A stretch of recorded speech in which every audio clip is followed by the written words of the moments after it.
Ladies and gentlemen, welcome to Supernatural Selection. I'm your host, Kevin the Bastard. With me this week are Mike the Skeptic. Mike, how you doing, buddy? Knee deep in rum. That's how I'll describe my evening. That's awesome. I am about ankle deep in some bourbon. So, yeah, I figured this would, weekend weird. Why not do that? And, of course, we also have Mr. David Davis. David, how are you, buddy? Well, I want to apologize for saying controversial things. I did not mean to propose gelding, but I did mean to propose firing people into the sun. Okay. What? It's more fun that way because it has rockets. Okay, what was this in reference to? Well, you can geld someone with rockets. That would be really fun. Let me rephrase that. The fuck did I miss?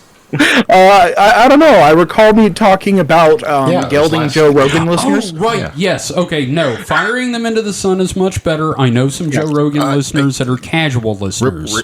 Ripping their cojones off with rockets, though, is also equally fun. Now, folks, what you're going to want to do is you're going to want to go on Google and look for rocket gelding. It's a liberal conspiracy. And it's kind of like when you pull a tooth out by tying a string to it and tying it to a doorknob. Oh, yeah, you just tie their balls to a rocket? Yeah, exactly. Yeah, awesome. Also, after that little bit of madness, we have a special guest this week. We have with us, would you say you're a writer or a comic writer, Robert?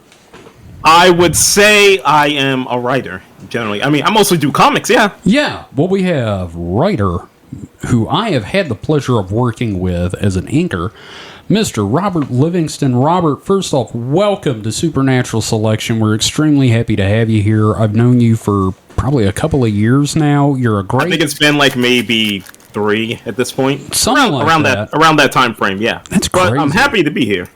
We're glad to have you, man. It's always great to have you. Any situation where I can actually talk to you is great. So... welcome to the Weekend Weird. David's going to conduct our interview because he's so much better at writing that sort of stuff. And, me and Mike can throw some questions in. Now, you do 2 comics that I absolutely adore, though. Tom and Artie. Yep. And Kaiju Days.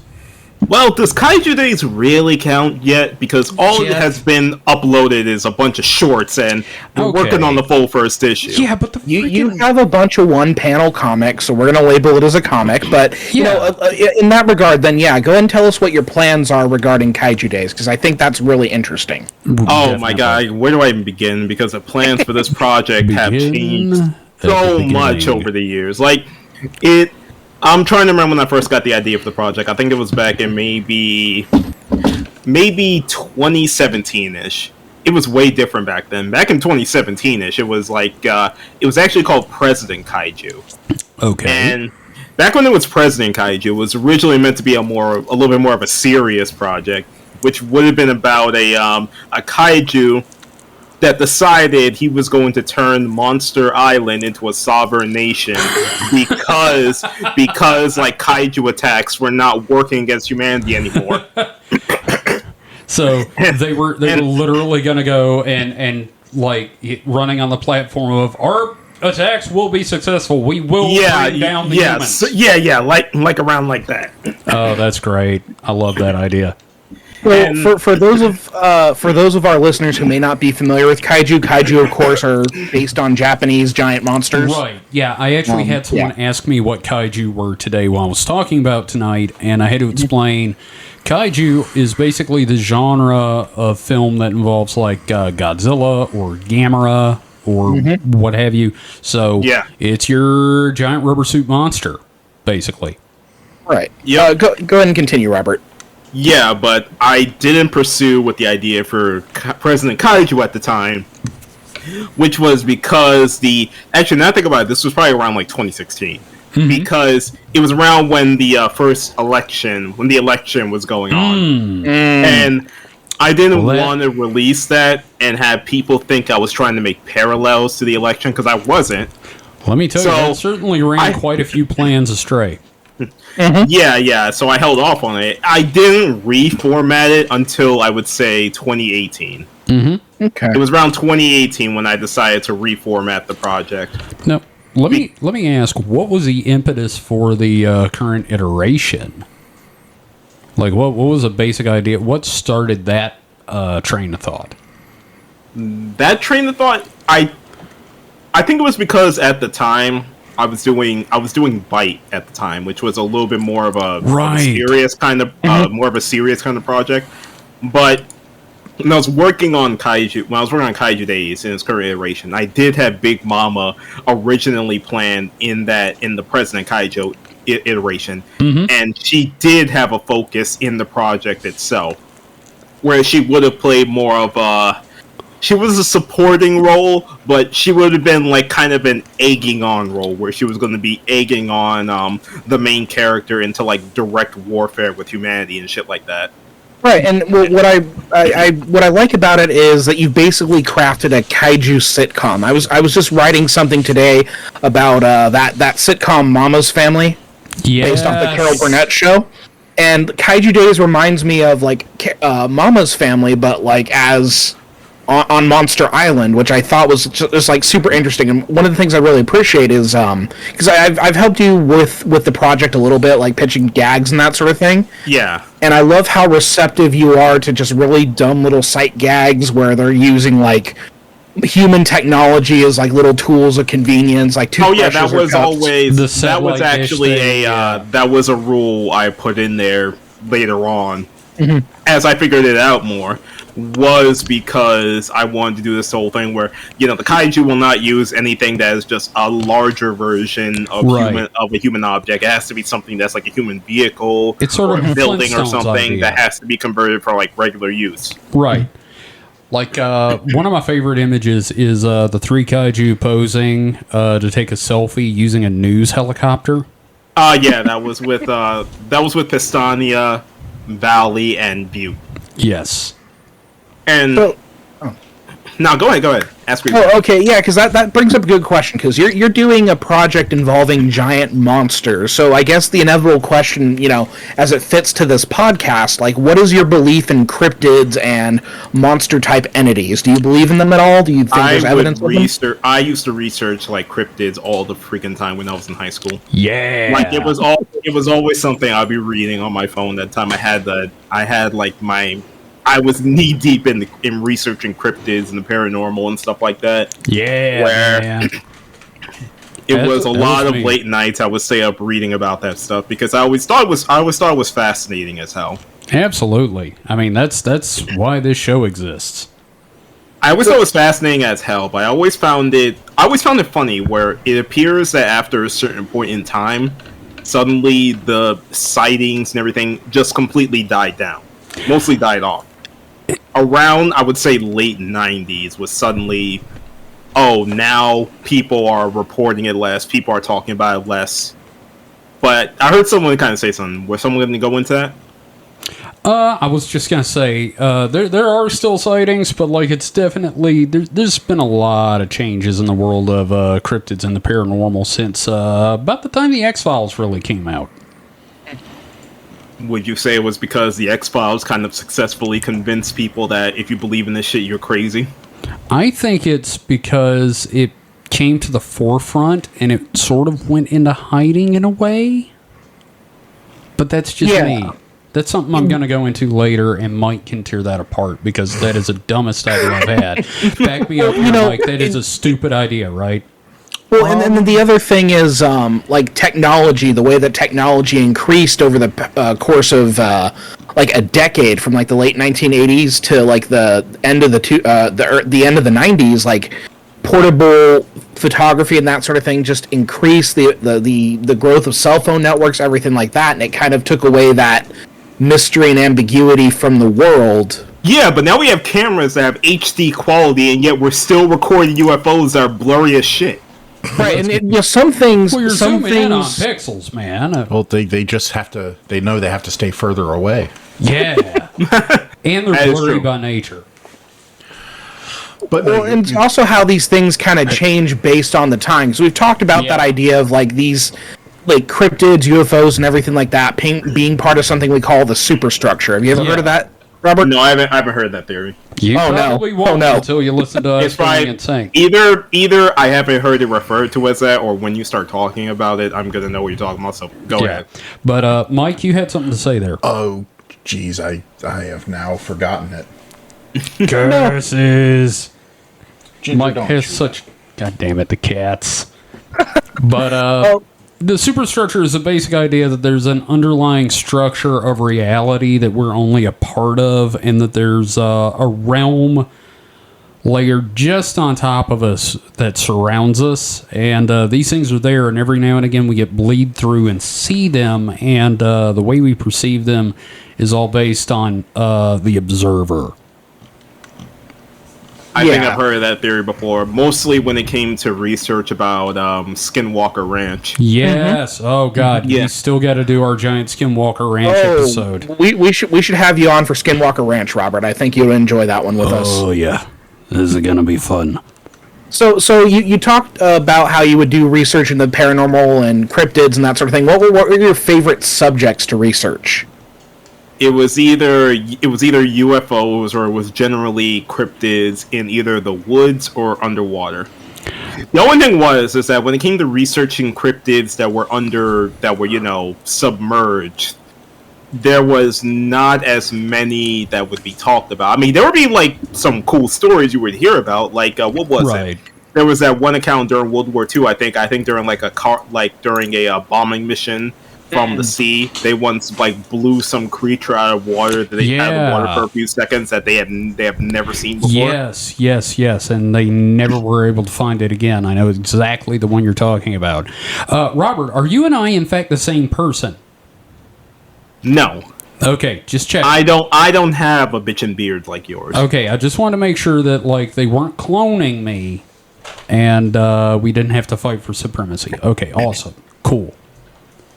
So, if you had to pick a favorite cryptid, though, which one do you think you would pick, and when are they going to show up in Tom and Artie?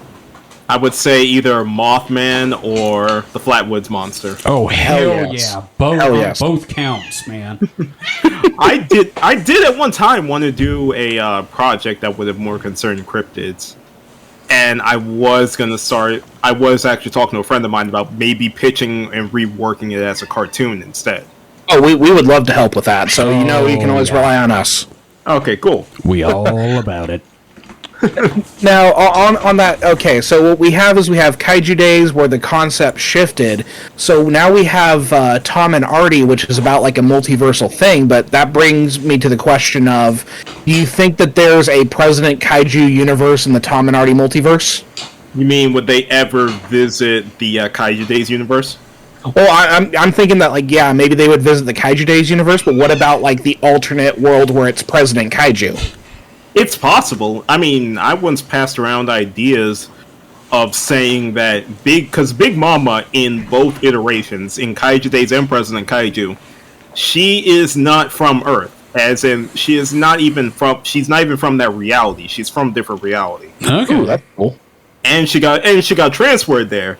And I was half thinking of saying it as a big brain moment that Tom and Artie were the ones responsible for originally sending her away. Oh, you got to do that, man. Oh, that's fantastic. Yeah, exactly. So I think that this would be a good time to introduce what exactly Tom and Artie is for the listeners. Yeah, let's talk about that because Mike, maybe I've talked to you about Tom and Artie. I love the concept. It reminds me of several things, but yeah. Tell us about it, Robert. That Tom and Artie is a comic about two interdimensional best buds traveling across the multiverse, going through whatever adventures and profit they can get. I actually messed up my own elevator pitch there, right there. Let me rewind for a second. Tom and Artie is about two mercenary best friends who travel across different dimensions in search of profit and adventure. Yes, nailed it. Yeah. Perfect. Now, also, can we talk about what Tom and Artie are? You mean the fact that Artie is a black and white cartoon character that looks like he's from the 1920s, and Tom is this anthropomorphic unicorn with military tactical training? Yes, exactly. It's great. I love it. I love the whole concept. I love everything I've ever seen of it is just a great idea. I love, like, you've got so many interesting characters in there, like the two rabbits. It's just great. I need to think outside the box correct? a little bit more when it comes to the settings. Yeah, but that's Luger and Ruger, correct? The two rabbits? Yeah. Now, No, go ahead. Yeah, you're doing this multiverse project. So my question is, like, how does your multiverse work? Because it seems to me like you might be one of those people like me who kind of, like, I will say this. If I will say this, there is not another version of Tom and Artie that are running around. It's not going off Rick and Morty rules. So there's just the one Tom and Artie. Okay. Yeah, exactly. So they are traveling across different dimensions that are restricted in their own environments. Like, sometimes they may travel to areas that are aware of dimensional travel, others that aren't. But if you wanted to get, like, a completely different version of Tom and Artie, like, if you want, like, I don't know, maybe a version where they're both girls, or one where maybe Tom is, like, the black and white character and Artie is regular, that would require reality jumping. And reality jumping in universe is a very dangerous thing. So it's like jumping membranes, basically. Well, it's more like reality ripping, because in the present universe, Tom and Artie will say that there are things or jobs that they will not mess with, and some of the people that they will not mess with are reality warpers. Okay. Go ahead. Oh, look, see, because that leads me to the next question, which is, like, what is your belief on the idea of, like, a multiverse or alternate realities? Because you put a lot of thought into this. In real life? Oh yeah. Oh yeah. I do believe in some of those theories. Now, I do believe in that theory that says that you possibly are destined to live your life to your natural death. And any time that you are supposedly supposed to die, your consciousness is just shifting to another reality where you didn't die. Oh, wow. I don't know if we've ever actually asked Mike what his thoughts on the multiverse are, real quick. Do you believe in the multiverse, Mike? Do you think there are other realities out there? Like, there's infinite numbers of you and me going through the same, like, strangely, are they married kind of dynamic, or... I mean, so yes, there is a multiverse, more than likely, but... There's only two.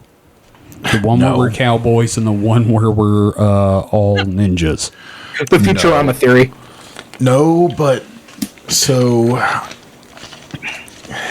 It's hard to say, I mean, because I don't believe they'll ever, like... cross or anything. Yeah, this isn't like space travel. This isn't something we're gonna have in like 20 years. Yeah, no. I personally don't think. If you think about it, if anyone were to be able to travel realities, like shift realities, then you would have to ask the question: if that person were to shift realities, would they even remember the original reality they came from, or would their mind just shift to fit that new reality? Or do you have Mandela effect?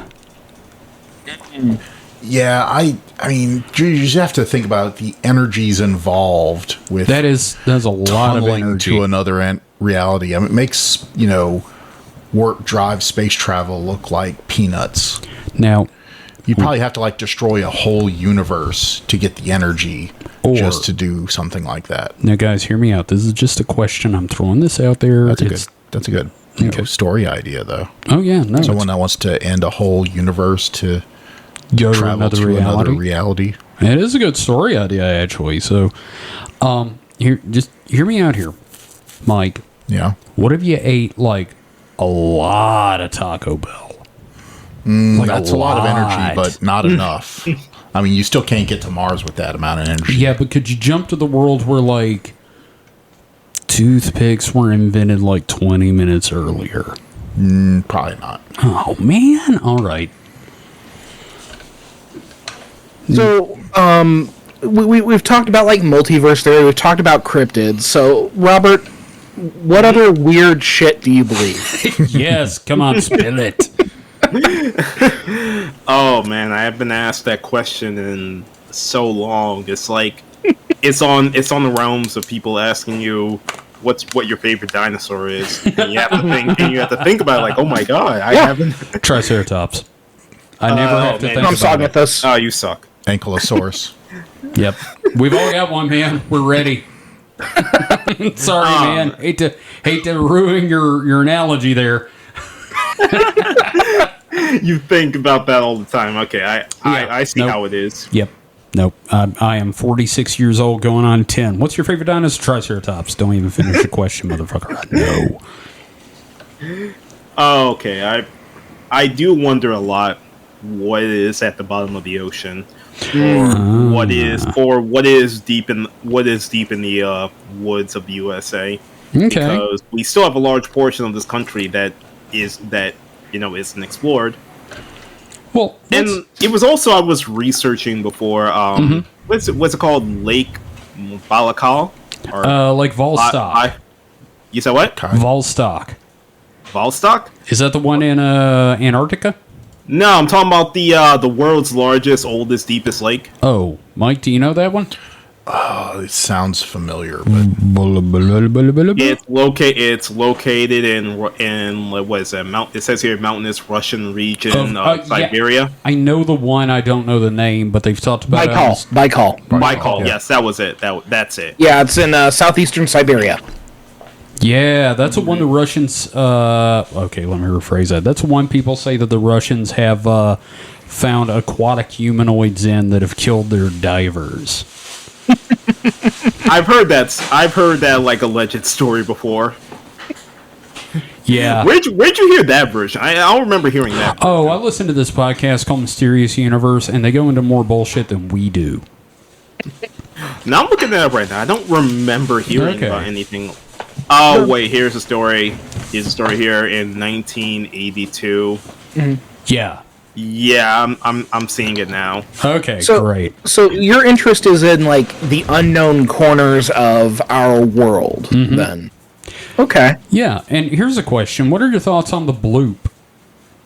The bloop? Oh, that is. I think that's probably not some type of huge cryptid at the bottom of the ocean. So you're going with the theory that it was like a ice sheet sliding like off? tectonic shape plates, like moving. Yeah. So not Cthulhu farting in the tub. All right. No. Look. Okay. Look. Let's be. I'm just gonna say it here right now. If Cthulhu was real, Cthulhu would not be that big of a threat. I don't know, man. I bought a Cthulhu now. In the original story where Cthulhu appeared, he was taken down by a ship piercing his freaking face. And Yeah, he's just a priest. Reformed. That's true. He's not a god. He is a priest of the great old ones. Mike, you know this shit. only what you've blabbled about. What I've subjected Many you to. times. Yes. Okay, fair. But yeah, okay. That's why I natural personally think someone should explore that concept in the story. Yeah. Like you have some ancient deity or some ancient evil that's been locked away for eons in eons, right? Finally releases, comes back up, but guess what? It wasn't expecting that humanity now has like hellfire missiles and shit like that. Or they weren't expecting Tom and Artie to blast them with a disintegrator ray. Oh, that would be a great story there. I was actually just thinking there's just some greaser with a fucking switchblade stabbing him in the head every time he shows up. Yeah, guys, that's all you gotta do. I just need to stand here for the next 20, I would guess, say around 8 hours. And every time this guy comes up, just stab him in the eye. Yep. Yeah, you can call it. And what happens go to if we sleep, don't Mac. and what happens if we don't do that? Well, he's probably gonna end the entire known universe. Yeah, See, go I to already have a sleep, title Mac. for it. You can Okay. call it the Ballad of the Eternal Hot Rod Johnny. We have imbued you with immortality, so you can just stab the shit out of this thing. We just need you to stab this guy every time he pops his head up. Hey, Mac, that's not a problem. I'll stand here as long as you need me to. Just make sure I got plenty of gum and a fresh comb. So I do have a couple more questions, but I want to give Mike an opportunity because Mike, We don't value you enough. I agree. I think Mike needs to say some things here. Any questions or thoughts? No. I mean, there's rum involved, ladies and gentlemen. I'm just saying. Not really. But we did post a link to both of his things there, Mike. So feel free to read those when you get the chance. Sure. Like I said, I'm a big fan of both. I love also, like on Kaiju Days, Jamil's helping you with that one, right? No. No. No, he's helping me on Tom and Artie. Tom and Artie. Okay. Who's helping you on? Hawk is helping him on Kaiju Days. Hawk is helping him on Kaiju okay, Days. Hawk not really as much anymore.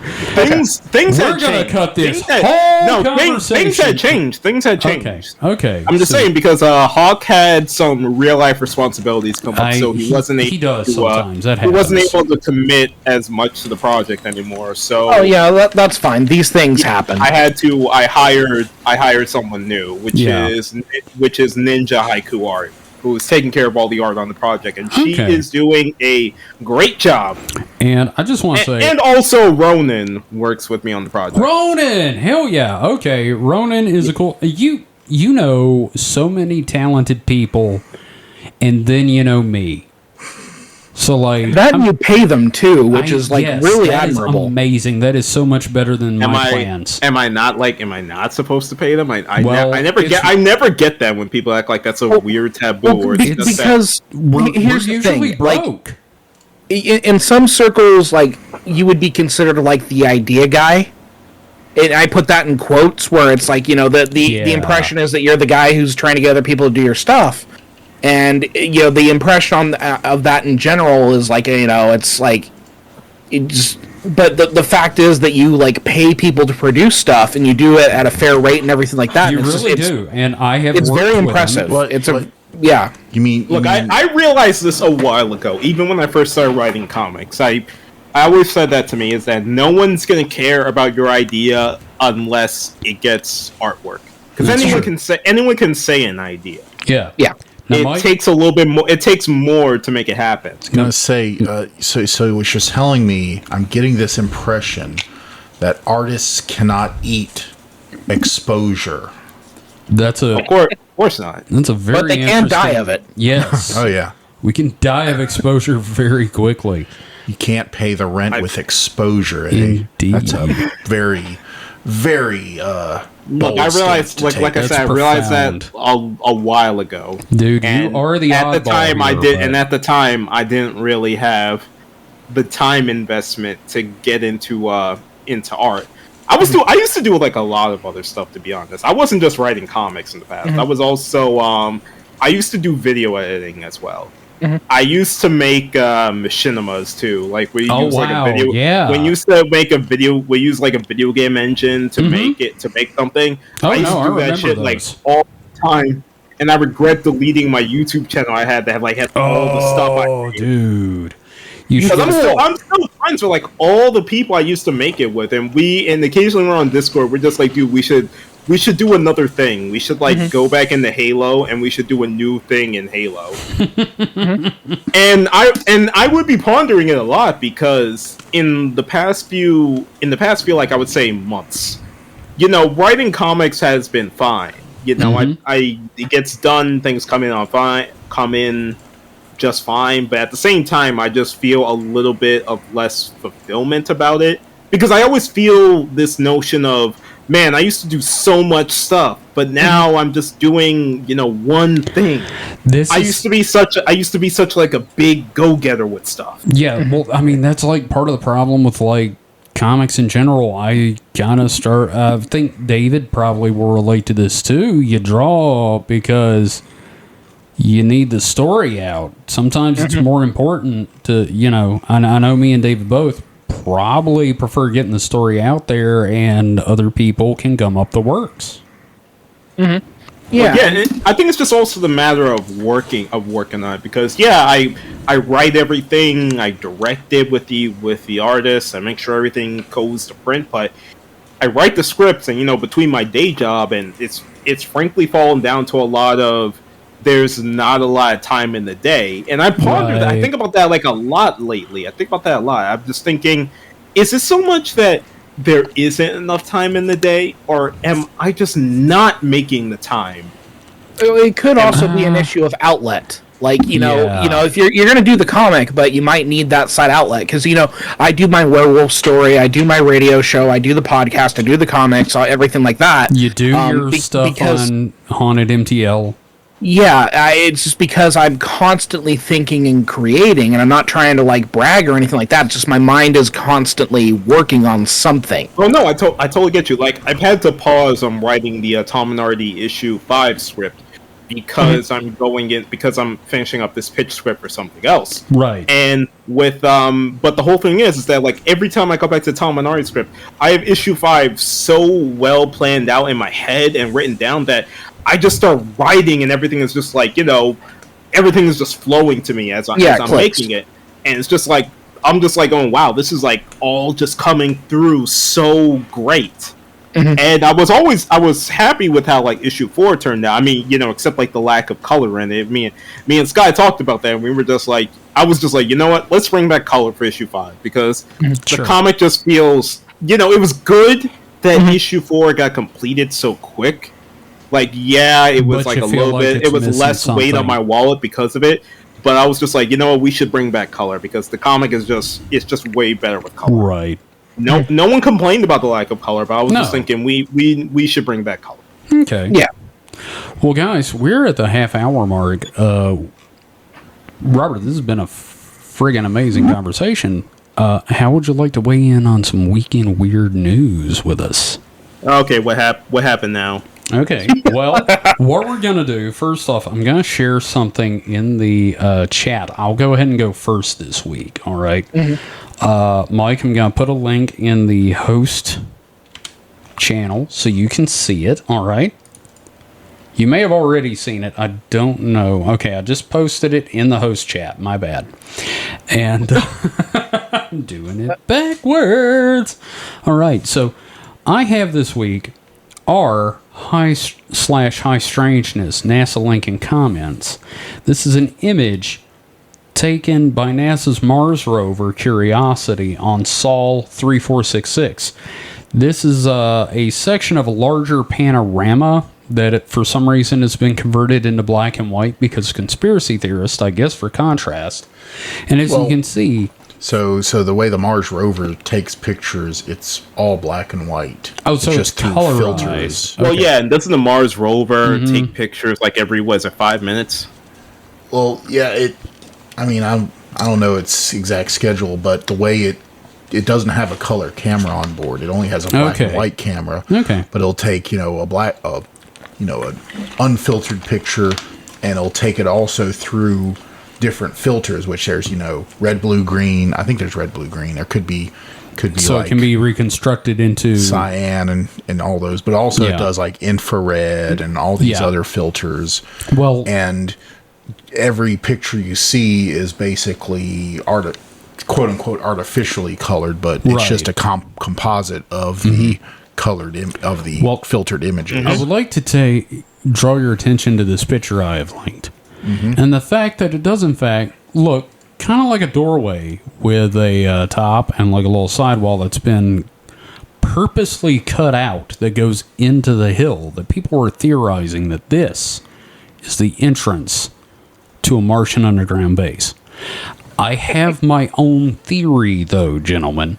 Well, my theory is that rock in the foreground looks like it came from there because you can see kind of a trail. Are you saying that it crawled out? No, I'm saying it fell. You're saying it fell? Yeah. And it just didn't, fractured off. In fact, get pushed out of the way by the inhabitants. No, the Nazis did not push it out of the way. I'm not saying it's Nazis for once, goddammit. I've got another theory, and it's way cooler. But, David, give me your theory. So, as cool as it is that it looks like a door, it is probably just the phenomenon of pareidolia. That's the thing where we look for patterns. Yeah, where we look for patterns. So, like, when you look at your faucet and you see a nose and, like, 2 eyes and that sort of thing. It's the same thing here. I've never seen that. Yeah, that's I'm agreeing with David here. I kind of feel that way about this. No, I totally understand. And my theory, it's probably not as straight and flat as it looks, but if you also look at the left-hand side of the image, that very straight fissure that runs all the way up. Yeah. So it's just showing that that's not a unique feature. That's a butt crack. I'm also going to pull up a picture of the same feature because this is a composite of multiple images in color, and you see that the hole is not as deep as it looks. So I'm gonna post that. Yeah, that's what I was looking at too. That if this was deeper, there would be more of a. There would be a little bit more darkness inside that hole.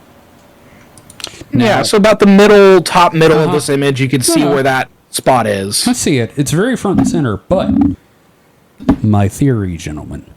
Okay. This is an exclusive to the world at large. All right. So Jesus died, right?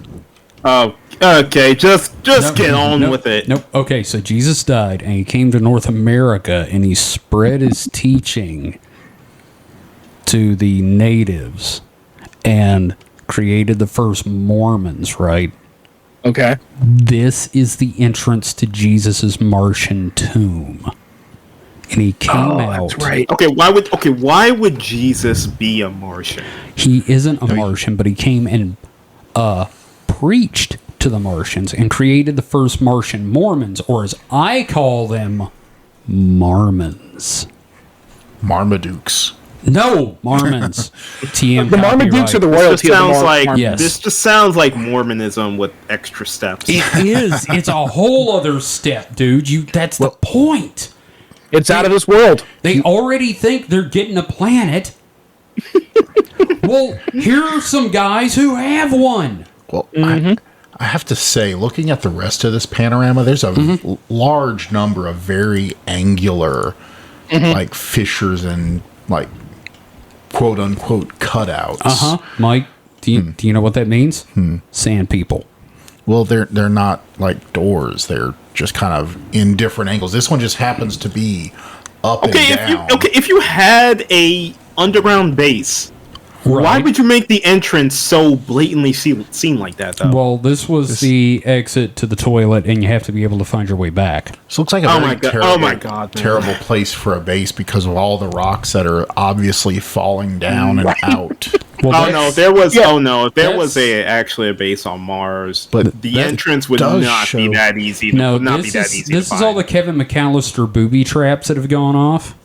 I'm looking at a very large, precarious, flat rock that is literally over what is assumed to be a door there. Oh yeah, that's gonna fall. This was taken direct, and this was like something directly from NASA's site, right? But you can take this with a grain of salt. Though. Look at the beautiful sedimentary striations, though. No. I was just saying that based off like that theory I had heard where they said that all the pictures that people are getting in the public from NASA are doctored. It's doctored. Oh, obviously. Like certain stuff is doctored out. Yes, obviously. It's all a conspiracy. Yeah, they photoshopped the Bennigans out of the background. Don't you remember that one guy who he hacked into NASA files because he wanted to find proof of alien life? And before he got booted off and he left the country, he did confirm that he did find some stuff. Yeah. So here's something I want to know that no one's really brought up. I know it's not, but this picture looks very wet. I mean, if you look at it, there's all kinds of shiny stuff everywhere, and I wonder if that's just a very moist Mars. Yeah, if it's just an artifact of the compositing. It does. In the foreground here, it looks like water. Extremely moist. Nobody's talking about because it looks moist. Yeah, I mean, if you look at the very front of the picture, front center, it looks like water. Even the dirt has that look like in a riverbed. I mean, it's not. I know there's not just water sitting out on Mars unless, NASA's lying to us. No, never would we imply that. I think it's just very, very, very fine sand. That is true. But I'm talking about like the reflective-y looking quality to it. No, I agree. It's It looks like it's reflecting the sky, kind of like a shallow puddle of water would. No, it really does. Here's the real theory. What if there are people on Mars, but they're all invisible? I could get with like that. Martian Manhunter? Yeah. Yeah, they're just invisible and intangible, and we'll never know they're there. Exactly. They're just fucking with the probe right now. Yeah, just sitting there going, hey, yeah, you can't see me, dropping my pants. Green Martian just dipping its balls on the lens. Oh, You can't see man. them. The rover appears to be moving slower. Why is that? My balls are stuck under the tread. Somebody help. Well, that was geez. fun, Kevin. Thank you. So, Mike, have you got one? No. You posted one about I have hearings. I did. You did. Where was on the that? 10th in Weekend Weird Talk. I know. I'm getting back there because I was looking at the. He's scrolling back, activating can the go. power I of forgot time. about that one. Activating the power of time travel. So this was posted on the 10th of May On cron.com. Well, this is Gizmodo, but basically saying that for the first time I'm looking in at my article. decades, Never mind. Congress will hold public hearings on UFOs.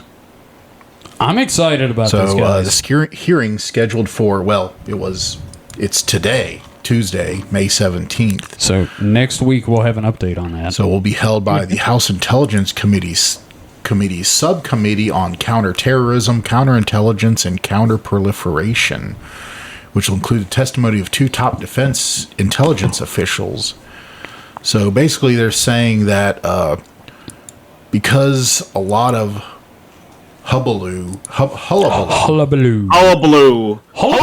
and howdy do has been made about, the recent UAP phenomenon. Right. Like, the Navy videos. What was that one called? The Tic Tac video. Yeah, the Tic Tac video and all that. They're going to be holding some hearings now. Whether or not people will believe the quote-unquote real truth will come out. Or, as me, you'll be like, it's just weird atmospheric shit that happens. Will yet to be seen. Of course, nobody that's a true believer will think any truth will come out of here.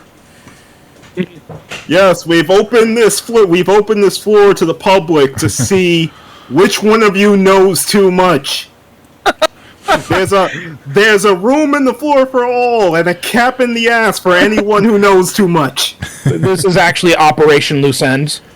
Yeah, no, this is, Yeah, like as soon as one conspiracy theorist who said too much goes to the bathroom, guy just approached him like, "Hey, buddy, I see you dropped something in that toilet right there. You want to take a closer look, maybe? Just get your head right in there."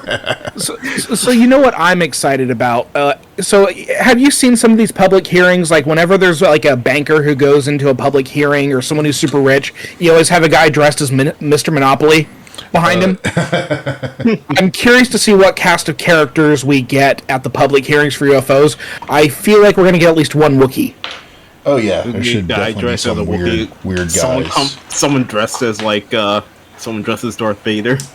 Someone dressed in Starfleet red, blue, and gold, just sitting in the back. I think this would be a fun one to do as an episode next week. Kind of go over the public hearings and that sort of thing. Yeah, I think we should definitely There's an actual alien hiding in plain sight. Hey, let's not bring Valiant Thor into this just yet. Now, my thing about this is I'm just excited that this is getting public attention from the government for the first time in God knows how long. I just wish J. Allen Hynek were alive to see this. My thing is, no matter what is revealed, nobody wins because no one's going to believe a damn thing. Yeah. Look, if something had actually happened, it would have been known by now. Yeah, it's like the same logic as every time History Channel does a, hey, guess what? We're gonna go out and we're gonna find Bigfoot. But oh no, we don't find Bigfoot. It's just duh, because if someone found Bigfoot, we would have known by now. Yeah, no, it would not be on Discovery. Nobody would be learning about it from Discovery Channel. It's the same thing with the Bigfoot documentaries. I watch them all the time. They're incredibly stupid. They're never going to find Bigfoot, but I'm going to keep watching them. You remember the one where the Native American guy was testing to see if Bigfoot could jump from rock to rock by jumping from rock to fucking rock? Like that was scientific evidence or something? Like yes, you see, this proves our point. If Bigfoot was a person of the same athletic ability as this guy, he may or may not could do it. Yeah. I don't know what the result of his findings were. He jumped from rock to rock, meaning a large ape could probably jump from rock to rock. Yeah. That's it. Unless he was a Vietnam veteran and he didn't have his legs, then he couldn't do it. Lieutenant Dan couldn't do it. Man, Bigfoot in Vietnam. Look, my leg is still out. Can we not talk about losing limbs for a minute? You're not going to lose your limb. But now I want to see Bigfoot in Vietnam, the comic. That probably exists. I bet you that exists. Just him in a fucking helmet with like a playing card and just like smoking a cigarette. The Bigfoot. Imagine when they first approached him. They approached him while it was just like, Bigfoot, your country needs you. I told you I want to kill for you guys after Korea. What we need you for Vietnam. You were the best fighter pilot we had, Bigfoot. So if Bigfoot was in both Korea and Vietnam, he definitely didn't help turn those tides, did he? No. In fact, I told you I did what I could. Win. We lost Korea. We lost Korea, Bigfoot. Well, I told you I did what I could. You wouldn't let me take out the North Korean leader when I had the shot. You must have sent Robert, you and I gotta write this. Operation Enduring Freedom as well. Jesus. God, okay. I want a shirt that just says every war we've lost is because of Bigfoot. I hope we don't send him to Ukraine. Oh God, Bigfoot. No, I'm just picturing they approach Bigfoot in the woods. These like government agents. It's just like him outside of a cave, maybe like chopping wood. And it's just like, we need to speak to you, Mr. Bigfoot. Daddy, what's going on? Stay in the cave, sweetheart. I need to talk. Bigfoot not understand how to use AR-15. Bigfoot improvise. Bigfoot, you've been helping us since World War I. But we really need you this time. I didn't help you in World War I. My grandfather helped you. My grandfather helped you in World War II as well. Once I got involved, I'm not made for this shit. Oh, that's fun. But we need you. We need you, Bigfoot. Did you need me when you told me the last time you told me you needed me? You sent me to Scotland to kill the Loch Ness monster. God, he's my friend. He was hiding nuclear secrets. He's my Bigfoot. wife. Because it's necessary. He was hiding nuclear secrets in one of his caves, Bigfoot. You did what you had to do. The Loch Ness Monster is a Russian sleeper agent. And this is why Robert is such a good writer. So, let me see here. David, you've got one for us, right? Yeah, we're going to go from having a nice, fun conversation about Bigfoot in Vietnam to something very dark and scary. Yeah, let's do that. Okay, so this was from a couple of days ago. This was on May 10th. Flight aborted after Eerie Pictures mysteriously sent to passenger's phone. Oh, I know this one. Yeah. This is new to me. Okay. A flight was postponed just before taking off after a number of passengers received some eerie pictures on their phone. According to local reports, the passengers were set to travel from Israel to Turkey, but the pilot decided to turn back to the terminal at Ben Gurion Airport amid the panic. Can I just say, those are not two safe locations I'd be willing to take a risk with either. Yeah.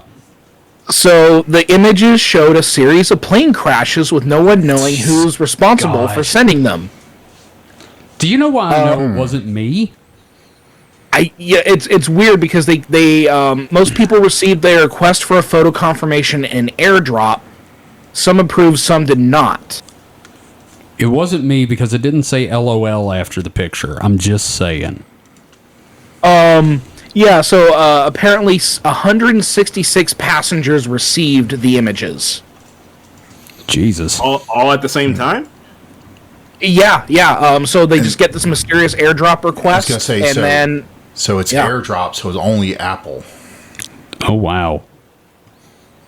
Then that means everyone on the plane had an iPhone? Well, it means 166 people had iPhones. Also, I don't know why I was thinking that. And that detail, that detail honestly doesn't matter. Yeah, and it's the most, like, proliferated phone in the world. Yeah, like 2/3 of smartphone users have iPhones. Not me, but that really is ominous. Well, and here's more to it. So, while authorities are yet to get to the bottom of who's responsible, they have ruled out the possibility that it was a cyber attack. Airport Authority spokesman Offer Leffler, which is a great name, said, "This is not a cyber attack. The source of the videos was from inside the plane." Jesus Christ, it's coming from inside the house. Yeah, because airdrop is like a short-range standard, right? Yeah. You can't just... You can't, like... I have friends with iPhones, like... several blocks away. I couldn't just airdrop them if I had an iPhone. I'd have to be like near them. So here's my theory on this. It was a time traveler trying to save the plane. Why would it be a time travel? Why can't it? Why wouldn't it just be someone who already had knowledge of what was going to happen and sent it out there? That's way cooler. Yeah, that we operate on the rule of cool here. Yeah, it's either a Johnny Smith style psychic. Or it's someone from the future who lost a relative. I'm gonna go. I'm gonna go with the obvious. 13-year-old little shit that needs his ass beaten. Yeah, no, that's the most likely case. But I like to have fun with it. All I'm picturing right now is like all I'm picturing right now relating to this. No. All I'm picturing is just like Mike just accused me of stealing his shit. No, I'm just picturing like those 80s scenes, those 80s love movies, those 80s romance movies where the guy is rushing to the airport to tell his love how he feels when the music is playing, and it's just like this guy's driving through traffic, gets over there to the airport, he's trying to run in security. Security's like, "Hey, where are you going? You don't understand. This plane's about to crash unless I do something." I was just thinking he like texted the picture of the plane crashing so they come back. No, he was like rushing. He was rushing there, but got like caught in traffic. Oh my god! He was literally he got caught in traffic. Probably had like "I Need a Hero" playing on the radio. Oh god, no! And then like while he's trying to move, he's just like, fuck it. Yeah, if I can't go to Turkey, nobody can. Here's the thing. Picture this: Meg Ryan's on the plane. Tom Hanks sends the crashed plane photos. Tom Hanks sends a terroristic threat to get to Meg Ryan. To get Meg Ryan back. Well, no, you can't do that because it wasn't on the plane. God, he's running on the tarmac next to the plane. But no, I was thinking that, rushing through traffic, gets through security miraculously somehow without having a ticket, gets to the gate, and there's, the subject of his affection just rabidly pissed off because their flight was canceled. Oh, wow, that's crazy, right? Well, no, he didn't have anything to do with it. He's just like, how I should have told you long ago I love you. She's like, "You son of a bitch." Well, no, it's not his fault. He just happens to be the collateral damage. Oh, man. So I don't have an update on this yet, but I figured we'd do something nice and depressing. Oh, yeah. Well, we always have one that's... How is it depressing if, like, no one got hurt? Because we don't know who did it, and we don't know what the intention was, even though I think me and Mike are both like, fuck that little kid that did this. I was just thinking some, asshole. I didn't necessarily think a little kid, but... Oh, God, they find him, they're pulling him out of the house. It's just a prank, bro! Or kind of the worst thing, it's just an accident. Oh, God. Someone was trying to airdrop that video to their buddy in the next, and they were like... Wouldn't it be funny if this happened to us while we're on the plane and it went to everybody? Accidentally click send all. Oh, my God. Oh, Jesus. I still kind of like the time traveler idea, though. Yeah, I think my story is the most fun. The time traveler idea. It's even cooler if it's Matt Frewer. David, everything is more fun than reality. Yes, that is very true. Wow. That's why I live in everything my mind is all the legal time. when there's no cops Well, that's really true. Hey, where's that gun? So safely somewhere else. God damn it, Mike. Okay, so that's our news for the week. David, I think it's time for X to give it to us. All right. So I've got a thread here from X. All right, and Robert, this is one of my favorite things. We get to talk about stuff from X. Okay, well, I guess like we're gonna go ecstasy? full schizo. We're gonna go full schizo then. Oh, Okay. dude, yeah, no, this is gonna be great. Okay, the subject title of this thread: Spiritual Ally Against the Wasps. Wait, what? Yeah, fuck Yeah, the wasps. spiritual ally against the Wasps. Now, are we talking about white Anglo-Saxon Protestants, or are we talking the bugs? Well, here's the message. Okay. I have to destroy a wasp's nest this week, and was Still thinking unclear. of invoking an ally to assist me and protect me from stings if it gets nasty. But who? Fairies? A Kitsune demon slayer? One of the lesser key mob? How about raid? That sounds like a good one to invoke. The power of raid. I want to hit this person in the back of the head with a shovel. Well, here's the thing. We still don't have an answer because most white Anglo-Saxon Protestants are in a nest. They form it's a nests, subdivision. so... It's a subdivision, basically. If it's white Anglo-Saxon Protestants, it's a burbclave. If it's wasps, like the horrid stinging insects that serve no purpose other than to torment mankind, they got a nest too. But raid will kill them. You do not need it kills on contact. Yeah, the first reply immediately is a can of raid should be fine. Yes. But let's say there's no raid in town. Let's say that there's a supply chain issue, there's no raid. You have to ally yourself with some sort of mystical or supernatural entity. Who you taking with you as your ally against the wasps? Mike, you got one? Yeah, I'm going to take Aquanet and their friend Bick the Lighter. Okay. Let me tell you why I'm not going with the Fae. I don't want to watch a bunch of tiny elves get murdered. Or try to fuck the wasps. Oh, yeah. Why wouldn't you? Fuck it. They're real horny. Because I've seen, what was the name of that? Bondage Fairies. Bondage Fairies from, oh my God. If you guys, don't Google Bondage Fairies. It was a comic from the 80s. Don't tell me what to do. I'll Google it right now. Oh, God. Okay, get your VPN ready. Well, just turn your mic off first. Yeah. Last thing I need to hear is... Okay. Okay, let's see what we got here. Oh, Lord. So you're not going with the Fae, but who are you going with, Kevin? Who am I going with? Okay, here's the thing. I'm not going with like some kind of supernatural entity. I'm gonna use some chaos magic, summon a servitor, and I'm gonna summon Batman. Hey, you guys lied. You said this would be cool. This isn't cool. I didn't say it would be cool. I just said it was a thing not to Google. Well, I Googled it anyway, and I'm vastly disappointed. Well, okay then. Well, you're a modern internet I did user. see that there was a band here named Bondage Fairies. That was a... oh, no, this was a hentai comic. You have your safe search on, my friend. Well, no, I see the comic, but I also see that there's a band here called Bondage Fairies. Well, look, you don't know what it was like being young, going to your first convention, and seeing a fucking t-shirt of a mouse fucking a fairy for sale in public. No, I've had that happen. Okay, because like that, I'm just sitting here going, I don't know what I... Really? You think it was bad then? You just see cons now. I've seen cons now, but I mean, like, this was, like, 95, just out in public. It was a different time. It really was. Like, there was a dude selling bootleg screenplays in the corner that looked you want to hear something bad? You should hear about how my manager... He brought his daughter to a My Little Pony convention around the height of the bronies. So, how much was therapy? Ongoing. Okay, so Robert, if you had to pick a spiritual ally against the wasps, what are you going for? Spiritual ally, it could be anything. Yeah, something supernatural. Again, I'm summoning Batman as a chaos ritual. Just saying. Let me think about this real quick. Oh damn! I actually had something for this. I had an answer for this. Okay. I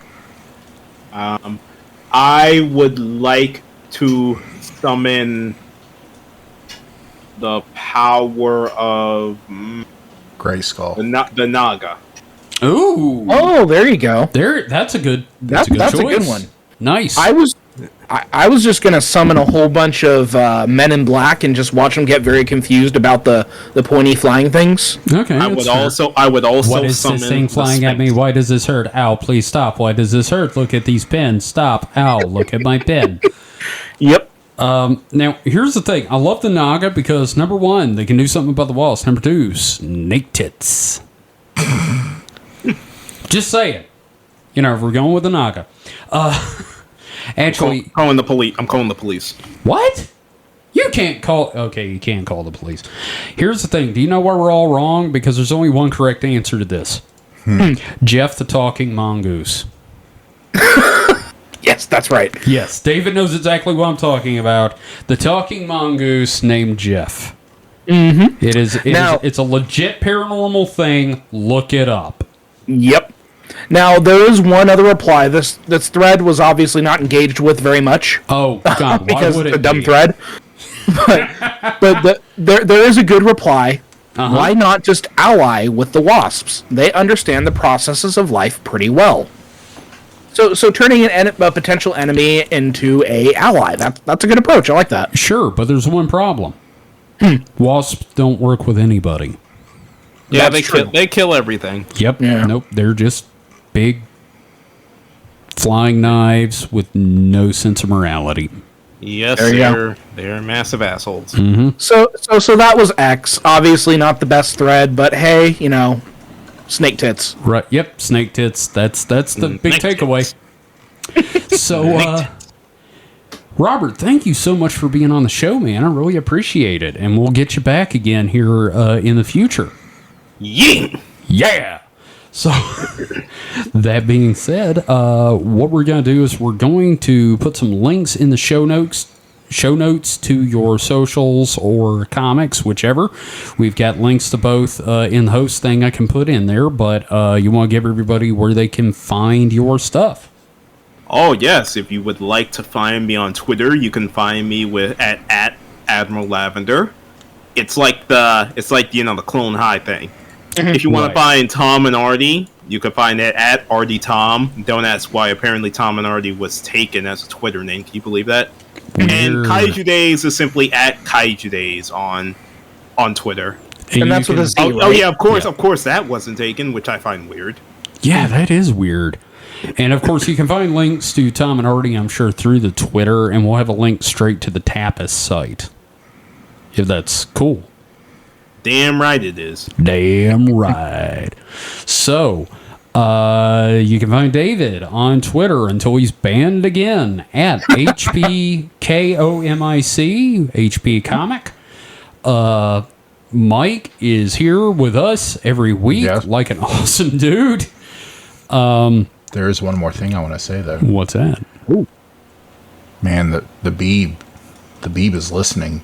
You think you said the NSA is listening to us, but the BBC, they're stealing our show ideas. They really are. There's been a few articles, but most specifically, Mike, which one did they steal from us? So, a couple weeks ago, month ago maybe, something like that. We did the Ergot with the Dancing Madness. Dancing Madness, yes. The BBC just did an article about the Dancing Madness. Unprovocated, except by us. We're claiming it. Yeah, we're getting a lot of attention from all the three-letter agencies. I'm just waiting for the FDA to come after us. Oh yeah, dude. Yeah, no. FDA. I'm very unsafe with my food and drugs. They are. Yeah. No. So you're saying you'll be easy to poison. Mike, you get your food and my drugs. I have my drugs and my food. Two things that don't go great together. Meanwhile, it's just a steak with pills shoved into it. Wait a minute. These drugs taste like food. No. This isn't right. No. What it is, it's just when I'm making a turkey, it's not flavor I'm injecting. Why do my methamphetamines taste like ham? God damn it. Oh, jeez. Now remember, folks, you're going to want to Google conspiracy about the FDA and ham and your pills. Sorry, I've realized I can do an Alex Jones impression, and I've been getting mileage out of that all day. So, anyway, thank you, everyone, for listening. We'll be back next week with another fun topic. I have no idea what. And we will see you then. So, again, Robert, thank you for being on. No problem. It was fun being here. Well, we're so glad to have you. Mike, David, as always, thank you for being on the show. It would not be the same if I did not have you guys with me. Because I would have given up by now. Oh. So, thank you, everyone. Until next time, stay safe and stay frosty. Goodbye. Honk honk.